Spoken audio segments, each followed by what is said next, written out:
Welcome back to season 3 of What? Why? God. And in this season, we are talking about the testimonies of God's people and the timeless truth of God. And this is our last episode of this season. And we get to have Darrell and Bridget Roth with us today. They're going to talk about their journey with a special needs child. And it's not going to be about their child. It's going to be about them and their journey and their family. And we were literally just talking as we were getting ready for this about the blessings of a special needs child that I think sometimes people overlook. So let's just kind of start right there. Let's talk about what your life was like before you had a special needs child. You guys got married right out of college, had about 5 years without children, and then, woohoo, we're pregnant. So tell us about your life before and what was that all about? Well, I mean, we kind of had a plan. We kind of knew what we thought we were going to do, and we were fun, and we were outgoing, and we had a good group of friends, and we're excited when we found out we were pregnant. Super excited. It's just the next chapter. Yeah. And so you obviously have all these ideas about what that's going to look like, and so excited. And so we went through pregnancy, and pregnancy was fine. Everything was healthy, and then at delivery, things kind of fell apart in very unexpected ways. Yeah. So a lot of unknowns. Whereas I feel like before we kind of had this, looking back, I think we were naive to think that we had all these plans and we had so much control over our lives. Yeah. And so it was kind of a shock to, our life was going to look very different. Yeah. And we didn't even really know how. Like there was no book that explained what that was going to look like. Yeah. And so that was a bit of a and a good friend told us, who had children already, you're about to see how selfish you are. Yes, and he told us that before, like while we were still pregnant. Yeah. And we were like, we are not selfish. He's like, oh, just wait. Yeah. And so, that was before all the challenges came along, on top of just newborn zone, right? So we laugh at that now because we were. So we had a plan, and God had a different plan. Yeah. And it's your title here of what, why God.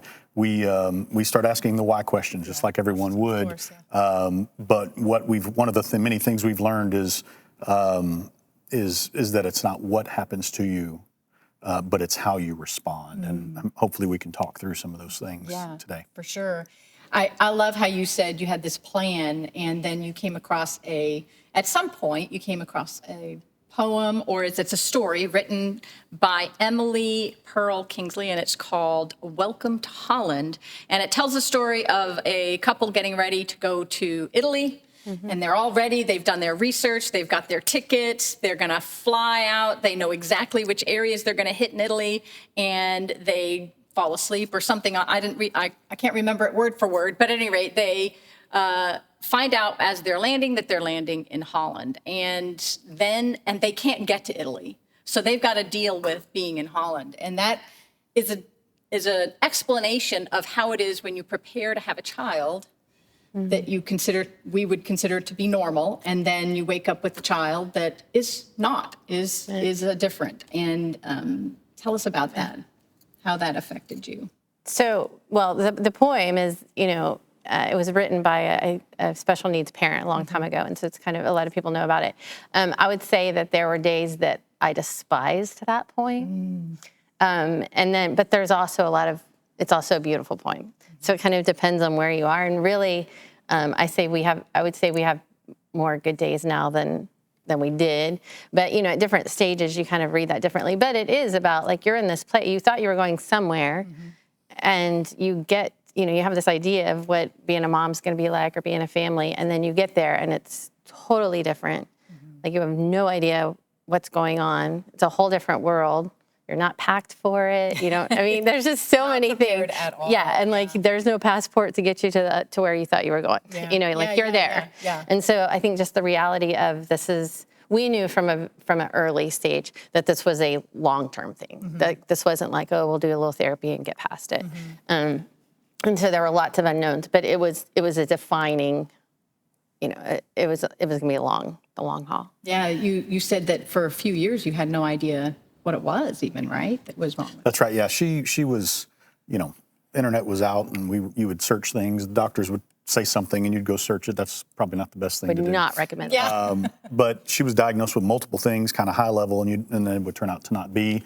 And not until she was, after 5 or 6 years old, was she diagnosed with Kabuki syndrome.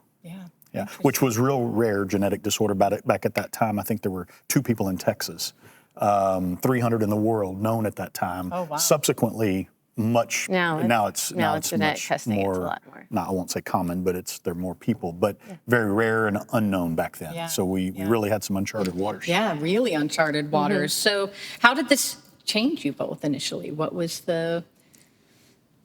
actually happened? I remember you saying, well, life got real fast. Is that right? Yeah, I would say we probably weren't as fun for a while. We were exhausted. We were overwhelmed. Yeah. In survival mode. Yeah, in survival mode. But I also think that it was kind of beginning to reconcile a journey with God of, okay, like I know you're God and I know you can do anything. And so it became this reconciliation of, okay, if you can, why aren't you? You know, like it changed every test that they would run or different surgeries she would have or procedures or whatever, like the prayer is like, make her better. And so that happened to some degree, but not fully. Like she wasn't going to become a typical kid all of a sudden. And so just sort of wrestling with God of, okay, the whole why, like, why is this, if you can fix this, why aren't you? And how can I still not be mad at you for this? Yeah, it's hard to watch your kids suffer. You struggled with the 139, right? The 13, where you created me in my inmost being, right? And I'm sure. Right. Yeah, like when you're pregnant and, you read that, it's so like, oh, that feels, just so tender. But then when you have a kid who's got, lots of medical issues, you're like, well, that's interpreted differently now. I saw it very differently and really struggled with that. And so it became a real faith journey of just how do we know God is good.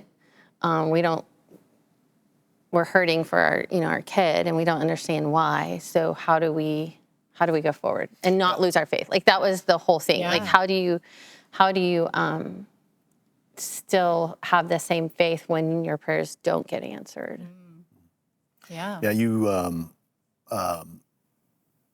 Job was a big one for me through this, was all the challenges he had and remaining faithful. But you really, isolation becomes a very common thing as well. And so, other friends are having kids and they're typical, and you're just, you're trying to survive. You're in And your so day-to-day. there were, multiple times where you become very isolated. And that's one thing we've learned that we would want to help others with, that, lean on your support. Our church was tremendous to us. And so lean into that, lean into those people, be a helper if you can. Try not to let folks, not just with special needs kiddos, but any grieving process, not become isolated because it's tough to get out of those things. So I'd say that was a big change for us. And then obviously the medical world opened up to us. We were not educated in a lot of things, and she had to be fed with a feeding tube, and she had a trach, and 20 plus surgeries. All that goes with it is very overwhelming, and so and expensive. Yes. and expensive. Yes, we've been fortunate in that. When those expenses came up, and Bridget has a great story that she can share about a grace gift that we received from the church after news of a test that was, I think it was valued at $300, and we didn't have $300. Yeah, we had been told to start therapy as soon as she got out of the hospital, and so as an infant, and so we had called to see what that evaluation was going to be, and I can't remember if it was $300 or $350, and I was like, oh my goodness, and that was for the evaluation, and then each session was $150. They wanted her to go 5 times a week, and so we were like, oh my word, and so insurance becomes an issue, obviously, and so we came home, and there was we checked the mail, and there was a gift, a letter in it, and it was from this church. And at the end of the year, they had a surplus that they called a grace gift. Yeah. And so they had given us a grace gift, and it was for the exact amount that the evaluation was going to be. And they, of course, didn't know that at the time when they sent it. And so it was just like one of those, like God was there saying, Tapping you on okay, the shoulder. yeah, like I know you don't know how this is going to work, but just walk with me, and I gotcha. And so that was a huge, I would say that was one of the early on, one of those, okay, I'm not going to waste my time worrying about it, because he'll figure it out. Take it out. Like, He'll he's take way care more of it. creative than I am. Yes, I love that. Yeah, you learn very quickly that you're not in control. As parents, we love to put the bumper sticker on the car and think that we're great. God is really in control, and it forces you to get there quicker. Yeah. Many of us get there later, but you are forced almost to know that God loves this child more than we do, and give into that. Yeah, that's such good stuff. So, what did you learn through these struggles? And so, as we talked a little bit about some of those blessings, and we were talking about it before we started rolling the film here, about some of the blessings that you got through it. So, yeah, $300 is a good blessing, but there are things in so many different blessings. I think a lot of people don't realize that you can get in these situations, and how you learn and how you grow. So, tell us a little bit about some of that. I would say we've just been incredibly blessed and encouraged by such godly people. And God's people in so many different ways have served us. And so that is, it's hard to take help sometimes. But when you're in that place that people would just show up and do stuff for us. And so I think being vulnerable in that way, and just knowing that you need help, we built some really great relationships from that. Yeah, you start to learn to say yes.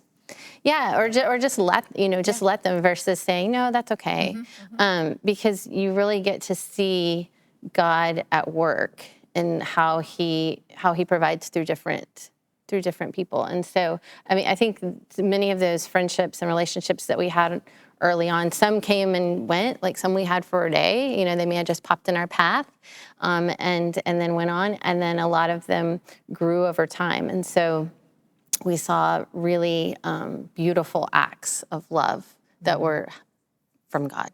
Yeah.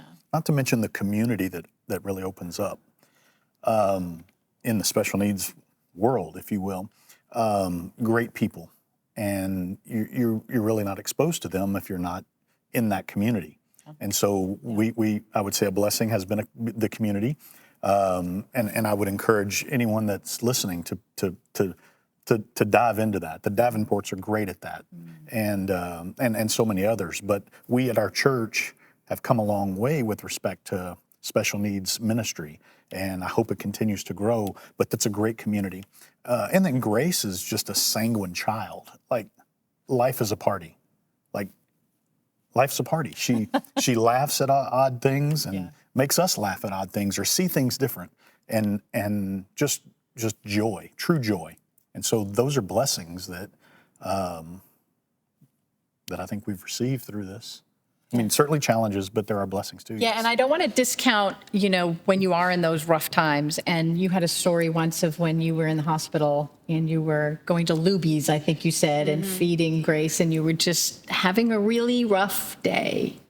Yeah. So Luby's became a little holy ground place for me at the med center in between appointments. So we would have to, waste some time. And so one day, she was maybe a year old, I guess, and had just been really, really struggling with just different things, how to explain things to people, and things that people would say, and just kind of what it was going to look like going forward.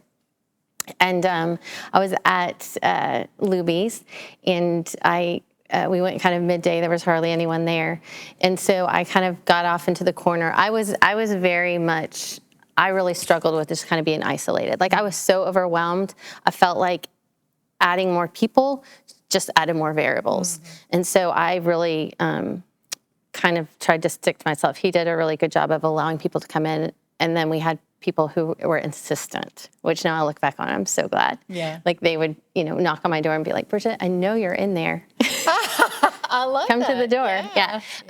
But anyway, so I had, we were at Luby's and it was me and Grace, and I put her, she was in the stroller and I was trying to feed her. And she had a feeding tube, and at the time you just pour it in, and if a baby's crying, the air just pops it right back up. And so it makes a big mess. You're pouring it into like a syringe thing, the bolus feed. And so I'm trying to feed her and it's going everywhere and she's crying. She cried a lot when she was younger. And so she's kind of causing a scene. And this lady comes and sits at the table next to me in this completely open restaurant. And I'm over in the corner and she comes and sits at the table right next to me. And I'm thinking, there's 100 tables in this place. Could you give me some privacy? And anyway, so I noticed that she's there, and then she starts asking me questions. What's wrong with her? What's she doing over there? And I, not very friendly, was just kind of answering the question and not giving her much attention. I was very irritated, and the questions kept on. What did the doctor say? What are y'all doing down here? Who'd you have an appointment with? So I physically took my body and I just put my back to her. And I'm tending to Grace, who's still screaming, and I'm sweating and, getting stressed out. And the lady just keeps asking me questions. And I was not getting any friendlier with her. And she continues. And then I felt a hand on my shoulder. And she had walked up behind me and she put her hand on my shoulder and she just blurted out this beautiful prayer and had used the very little information that I had given her to pray for Grace and the doctors and for our family. And it was really loud, and it wouldn't have been my style of prayer. But it was such a lesson from God of, hey, I make all kinds of people, and it doesn't matter what their style is. It matters who they think I am. Yeah. And so that was a huge lesson. And so for relationships that I was struggling with, it kind of gave me a glimpse into, some people are just more bold in the way they speak to you. Some people are a little more, uncomfortable in situations. And so it kind of reminded me that if they're God's people, that's what really matters. Yeah. Their style isn't necessarily good or bad. It just might be different. And that God can bless you in any situation. Yes, and I was Wherever you so are. not welcoming. Yeah. How courageous of her to continue to talk to me. I would have been like, this lady is rude. She knew she had a plan and a mission. She that day. did. She sat down did. next to And we you on hugged purpose. afterwards. I was like, I love you. And she was just, she really was like this little angel who just shut up, never saw her again. Never saw her again. But God used that. I Yeah. And then another time we were at Luby's just eating, and we had been to an appointment, and Grace was crying again in the high chair, and a lady, we had gotten some disappointing news, and a lady just walks up to us and said, I just want to tell y'all have a beautiful family. So, yeah. That's a beautiful And walked thing. away. Yeah. I was here for a while, But it was, clearly, I'm sure she saw we were kind of struggling, but just kind of like that little nugget of encouragement along the way. Yeah, and I He's would encourage always people done that. to lean into those when that happens to you. Yes. Not to discount it and say, okay, well, that doesn't mean anything. It does. Yes. Really lean into God's little nuggets Yeah. He sends your way in those situations. Yeah. It's just... Gifts. Because you're going to get a lot of those people that might annoy you and say things that are not appropriate, and that's something you told me you'd learned a little bit about too. When people say, "Oh well, God chose you. You were chosen for this because He knew you could handle it," or That's right. Yeah, and that people mean well, for sure. We learned a lot through that on the other side, how to support and how to maybe not support. The big part is just being there. Just show up in those big moments. Yeah. Just be there. You don't have to fill the air with words. You don't have to have the answers. In fact, you probably don't. And you're probably best just saying, hey, I'm here with you. I'm here for you. I'm in your corner. Because you, as you're going through it, you hear, my cousin's aunt's sister sent her child off to surgery once. I know how you must feel. Well, you don't, and I don't know if everything's going to be okay. I'm feeling this right now, and so just be there. Just show up, and you don't have to have the answers. that's really good advice. Yeah. I think probably the kindest words that we heard, were just, hey, how are you? Just that they would show up. Just be there. Yeah. Yeah. That's Yeah. And then I think, too, and I don't remember who said it to me, but instead of it's going to be okay, or, you were, I'm so glad you're her parents or whatever, it was someone said, he will equip you for this. And that was huge because we didn't know what was going to be okay and what wasn't. And we didn't know, you almost feel like when people are like, well, God created, God made this for you. You're like, well, then maybe I should not be so attentive or something, I don't want this. I don't want this. Yeah. And so, someone had said, he'll equip you for whatever's ahead. And that's so true. That was way more comforting. But at the time, you're in a storm. Yeah. Yeah. But when you can look past it, and that would be my encouragement for those listening, is that whatever that challenge is, and everybody's going to have a challenge. It may not be with a special needs kiddo, but somewhere in life, there will be a challenge. Yeah. And it's health, it's finances, it's relationship. There's lots of them to go around. Just leaning into your support group, building that ship in the harbor versus waiting until the storm's out there. And so our church, I keep coming back to that, but was huge for us in that support. Because showing up at church, even for special needs parents, is tough. Yeah. Just even today, she might be a little distracted. And so we don't want to distract everybody around us. We want to be able to focus. So there may be days where we have to do a little creative thinking, but if there's helpers, particularly for the younger kids, that can come alongside and give those parents a break so they can come to church. Most parents don't want to leave their house early on. Yeah. Much less come to a corporate worship. Yeah. And so we can be supportive in that, and we can help them come out of that shell and be supportive and allow them 52 minutes of not having to worry about, the child. So those things are important. Yeah, it's being the brothers and sisters in Christ, right? It is being the hands and feet. I mean, that is really what the church is all about. It's being the hands and feet to those who may need it. And I've always remembered the footprints in the sand, when you were going through that storm, you only saw what you thought were your footprints, and it was really me. And a lot of times it's actually multiple footprints of people walking in Jesus's footprint. Right. Do you know what I mean? And we're all helping each other in that situation. So that's just great. So now you've had Grace for a little while, and you decide, I think we're ready to have more kids. So you decide to increase your family. We did. Tell us how your marriage, how that solidified so that you guys got to that state, and you said, okay, we're ready for this next season. Well, I think, so we did. We went on to have 2 more, 18 months apart. So that was quick. Yeah. So that was not after Grace, but my 2 and 3 are 18 months apart. But we were married 5 years before we were pregnant, and that time I think is very important for young people. Yeah. We were able to have our own relationship and travel and enjoy each other and have that. It wasn't we're married and then boom, there's a child, we're sharing finances, we're sharing sinks and closets. That's pretty overwhelming, or it can be. So that 5 years was huge from a benefit standpoint long term, because we were able to, we were in each other's corner. Like, we had people, family and friends around us, but no one really knew what we were going through the way we were. And so we were on the same team, and we would have to remind ourselves of that sometimes. Because one would maybe get frustrated and down, and the other one's up, and so, hey, we're on the same team. Yeah.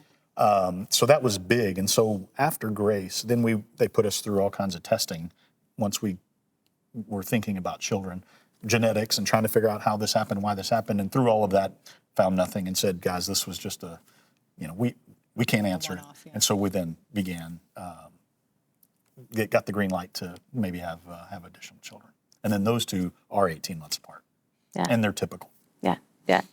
So I think it was humbling, for one. I feel like if I would have had my second or third, my first go around, I would have thought I was a really good mom, because I was really good at this, because they kind of did everything by the book, and it just kind of... met all of those landmarks. Yeah, in a way it was... it was, they were pure joy. I mean, they really were. And but it also reminded us what we had missed. Because when you just had, our first go around, we didn't really have much to compare it to. And so I think when the others came along, it became a little more obvious things that we had missed, or things that were challenges that were going to be big challenges going on. And then the struggle became, how do you balance one kid who needs a lot more time and attention than the other ones? And so that was a struggle for a while. Those two, we have 3 wonderful children. The 2 younger ones, though, were going to therapies, not of their sibling, not sporting events. They got lugged around. Lugged around a lot. But they grew and have an appreciation for people with special needs, all people, but with special needs beyond most adults. Yeah. And that's again one of those blessings. For sure. And they're wonderful, wonderful. All of them are great, but they have the benefit of that. But it was also a struggle for them. And our youngest Caroline writes about it in one of her poems about being the sibling to a special needs child. Yeah. I think that they. In fact, she says once to Grace. Grace says something funny or silly, and Caroline says, "Don't ever change." Yeah. Don't ever change. Yeah. I think, it definitely affected their childhood. I think younger me worried that they were paying a big price for that, because they got drugged. I can understand that. They got drugged to therapy all the time, and different doctor's appointments, and they'd spend a lot of time in waiting rooms, whereas, a lot of kids are at their siblings, sporting events or something like that they had a very different experience. But I think that they also kind of normalized things that even we were maybe uncomfortable with or unaware of. They were used to it. They were just so accepting, and they were like, they for a long time would translate for her. Her speech was really poor, and they could understand everything she said. And so sweet to see. Now that they're older, it's not always easy, but now that they're older, it's really sweet to just see the relationship there, and the things that she has taught them about the world. Yeah. For sure. And just hope that on the other side, that's again the message I want people to take from this, that may be struggling with whatever challenge they have, going through it. There is hope, and that's important. Yeah, and you had mentioned that we put our own emotions on our kids, about what we think they should be feeling, and we kind of sit in that a little bit, and we don't see how God is working that situation to grow our kids. And even with my own children, I can see how one kid might have struggled with something, and I'd think, oh gosh, we have to spend so much time with this kid. But then you see later, like you said, your daughter wrote a story, and then you're like, well, that actually, God's using that, so they will grow too. Yeah, I think that's one of the things our other kids really benefited from us, because I don't think we learned that lesson through Grace as many times as even early on, as we handed her off for surgery, or we saw her, cry all through therapy, or, all these different things that were really hard for her. We became just convinced that we knew that he loved her more than we did, and that he would meet her needs even when we couldn't. And I think parenting-wise, that goes for typical kids too, right? When they're younger, you get to control so much more of their life. I think for special needs parents, when it starts younger, you're kind of robbed of that confidence building of, oh, I can control this and this and this. When they get to be teenagers, you don't control a whole lot anyways. But it's it's different to learn when you have this newborn and everybody else kind of can do a schedule or do this and you can't. And so I think that was one of the things that early on that I'm so thankful we learned, because I think it allowed us to really embrace our other kids and Grace over time, that, God has a plan for them, and he's going to equip them, and I cannot impose you hurt for your children. But you can't interpret everything that they're going to need because he's going to meet them in different ways than he would meet you. Yeah. Does that make Yeah, because sense? they're different personalities, and they take in information, and I mean, God is just so creative. Yes. He's so creative. He can take any situation and make something what we would consider ugly or uncomfortable beautiful and growing. Yes. Yeah. Yeah, if we're just aware of our surroundings sometimes, yeah. I mean, the Lowry story. Bridget gave me one time early on, just kind of gave me the green light to leave. She'll take Grace, and you go start a new life. Obviously, I didn't do that. But one of the things that's missed, I think, in a lot of these challenges is that relationship. Yeah. And so, kind of like our relationship with God, it's either going to draw you closer or it's going to rip you apart.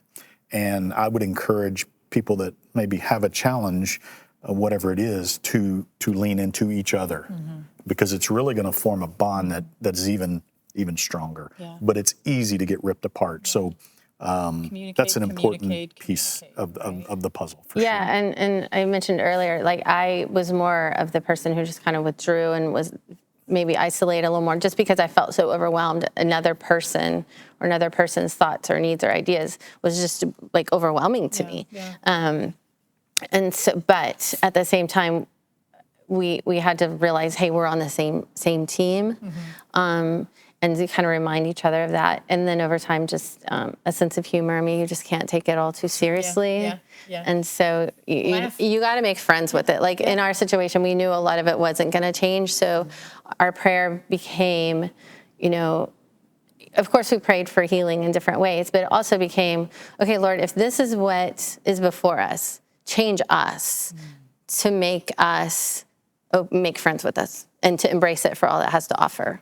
Yeah. And so I would say we still pray that some days, and we still struggle with that some days, but early on, that was the big thing. Like, this is just the anticipation of its long term. Like, what does that look like? It very much became, God, you're so much more creative than we are. I was just exhausted looking up all the different options for, therapies or medication, just all of that. And so I just kind of got to a point to where I was like, you know what? He's so creative. He's shown up in so many extraordinary ways that I just need to trust that he loves her more than I do. He's got her. And I'm just here to see what that looks like. Now you have to obviously be diligent, but. Well, I'm a musician at heart, and when you said that, I thought of the song "Change My Heart, Oh God," and you had some songs that you said that really spoke to you, and one of them, she used to sing "Jesus Loves Me." I did to my children too, all the time. But it's a simple song, but it speaks heavy. It was. That was just sort of my go-to if I just felt overwhelmed or stressed out. I would just sing it, and Grace sings it all the time, and that was one of the cool things too, I would say, that we learned was in our situation, like we knew that we would not, she wasn't going to be a great athlete. She wasn't going to, learn to drive a car or live on her own or, all the things that you anticipate teaching your children or reading novels and stuff like that. But what was really cool about that was we realized God used that to show us that doesn't really, like eternally, that really doesn't matter. Like we get to teach her that Jesus loves her. Yeah. And she's super confident about that. And so her name is Grace. And my mom would always sing to her Amazing Grace, or she would call her Amazing Grace. And so Grace loves to sing. And so she goes around even to this day and she sings Amazing Me. Like in her, she just calls it the Amazing Me. And so like that, like if I could, like if I would want my children to be healthy in any way, if I could just pick one, it would be spiritually. Yes. And so that was sort of, I think our other kids kind of got the benefit of us not pressuring them too much in other ways, because we thought, like that's really what matters. So that was a little bit of very much a freeing gift early on. Yeah. That's beautiful. And then you said you loved the song "I Need Thee Every Hour." You'd sing that. I quote that a lot. I still do, because it's a reminder. Yes. And then you said one of your favorites was "Even If and Blessings by Laura Story. Yes. There's one particular verse. Yeah. So the why for me early on was just really draining. Like I just couldn't grasp why, because I thought I just couldn't understand it. I couldn't understand it. And so we kind of got past that and made friends with a lot of it. And, time helped with that and just seeing God's faithfulness along the way. Well, then in 2011, my brother was killed in a car accident. And so we went, the why popped back up. Oh, yeah, for sure. And so just kind of the struggle with that. And right after that, Laura Story's song Blessings came out. And I'll try to read this without crying. Let's see. And so the lyric says, what if my greatest disappointments or the aching of this life is the revealing of a greater thirst this world can't satisfy? What if the trials of this life are just your mercies in disguise? And for some reason that sat in my soul and made why not matter. Mm-hmm. Yeah. Yeah. Because I thought, if whatever we're going through ultimately brings us to see how salvation is the most important thing, then we can kind of deal with anything here. Like in the end, we win. Like if we believe we win in the end. And so all the pains of this world and all the disappointments and all the things that don't seem fair or hurt, in the end, if it's so that we know God or our children know God or our loved ones know God, like that's so worth it. Yeah. So worth it. Yeah. And he makes everything beautiful. Yeah. And it's, okay, I have no words. Well, it's beautiful, though. This poem, Welcome to Holland, it actually says it well. It's, Holland's nice. Yeah. It's different. It's different. It's nice. it's totally different. And I would say to families who are, walking this road, no two are alike. Yes. Right? And so no two families are alike. But when you get into special needs, it's such a variety of degrees and needs and just all of that. And so, some are intellectual, some are behavioral, some are medical, some are a mix of all three. Like there's so many different special needs. But I think in all of it, it's still the idea of this is it. So you might as well make friends with it and find the amazing things that God shows you through that. Yeah, it's a very different perspective. A lot of growth. You see life through a different lens. It's like you have to lean on God. You can't do it I need the every hour. I need the every hour. Yes. I can't do this by myself. Yes. And in a way, it is a bigger blessing because you are then not trapped by the trappings of the world. So true. The big things are the big things, and the little things are the little things. And it really puts things in perspective. I love that. Yeah. So just to wrap it up, what advice would you give? You've already given a lot, which is great. But any closing advice to parents going through this, or somebody who knows of or has a brother or a sister or family member that has a special needs child, and they just don't know what to do. What are we supposed to do with this? Any closing thoughts? I could tell you a lot of things not to do from experience. Yeah. Lots of those. I would say accept the situation, and accept assistance, help, remain faithful, lean on that support group around you. And if you're one of those supporters, lean into those people. Just be an ear sometimes. Just be there and listen. What you may think or may want may not be God's plan. And accepting that, and then that opens up a whole new world, and it changes how you may think, oh, poor me, and changes poor me into what an opportunity, or I get to do this, or not that it's not challenging. I don't mean to downplay that at all, but it's just different. and lean into it and look at the blessings that are there and appreciate those and there is hope on the other side and the longer you do it, the more you learn, the more you stay focused and stay faithful. God is going to be right there to meet you. He's actually with you the whole way. Yep. You just may not realize it. So perseverance. Yeah,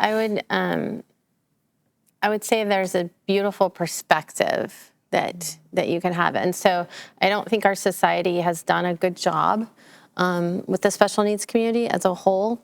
I think we've come a long ways. I would say even really within the last 20 years, I think it's come a really long ways to give them the opportunities to use their abilities in different ways. Yeah. Like it used to, we didn't really allow that. So I think we've come a long way.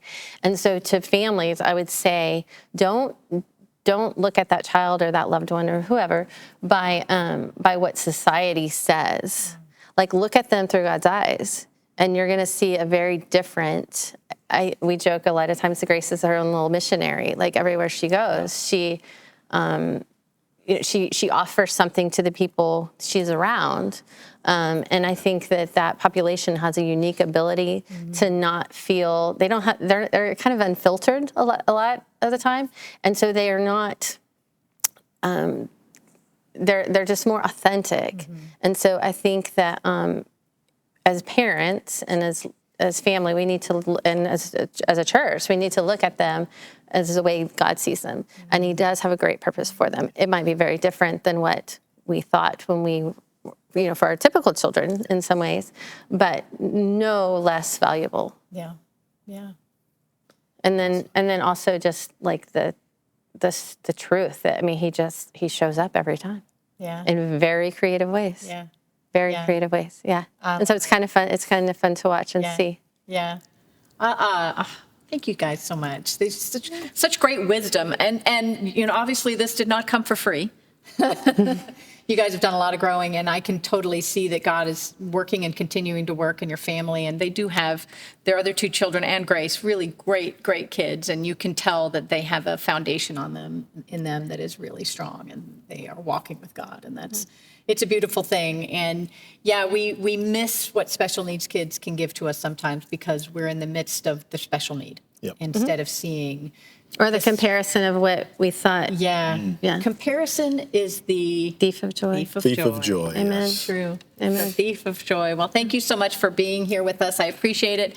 And I just want to remind you all that on June 2nd, we do have our spotlight class for special needs at 9:45. And I would really encourage you, if you have a special needs child, to come. If you want to help with special needs children, or you're just interested in learning about more, it's a great class to come to learn a little bit more. And you might actually meet the Roths there too, and they can give you their perspective again. So thanks again for joining us today. I hope you really enjoyed it. Please share this with someone you think might really get something out of this. And we appreciate you listening, and we will see you in the next season.